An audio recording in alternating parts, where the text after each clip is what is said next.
বিশ্বের সবগুলো দেশের মধ্যে বাংলাদেশ সবচেয়ে দূষিত দেশ এবং সূক্ষ্ম কণা বায়ু দূষণের কারণে বাংলাদেশের আয়ু 4.8% কমেছে।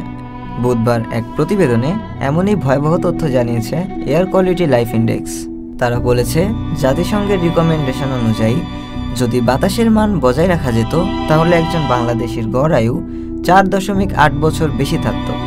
এর মধ্যে কিছু অঞ্চলের অবস্থা আরও বেশি খারাপ, বিশেষ করে রাজধানী ঢাকার কাছের দুই জেলা গাজীপুর এবং নরসিংদীতে বায়ু দূষণের কারণে মানুষের গড় আয়ু কমেছে 6 বছরেরও বেশি।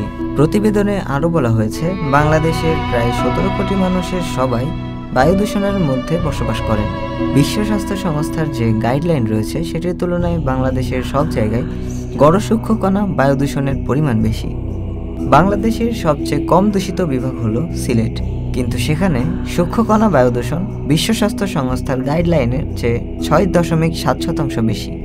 এতে আরও বলা হয়েছে, বাংলাদেশিদের আয়ু বায়ু দূষণের কারণে 4.8 বছর, তামাকজাত পণ্য খাওয়ার কারণে 2 বছর এবং শিশু ও মাতৃকালীন অপুষ্টির কারণে 1.4 বছর কমেছে। প্রতিবেদনটিতে উল্লেখ করা হয়েছে, 2021 সালে সূক্ষ্ম কণা দূষণ 21 সালের তুলনায় 22% কম ছিল।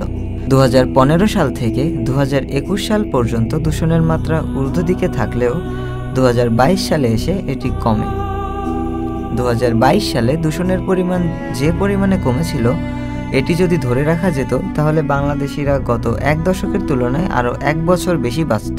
এছাড়া দূষণ নিয়ে যদি বিশ্ব স্বাস্থ্য সংস্থার গাইডলাইন মানা যেত তাহলে ঢাকার বাসিন্দাদের গড় আয়ু 5.6 বছর বাড়ত বলে প্রতিবেদনে উল্লেখ করা হয়েছে।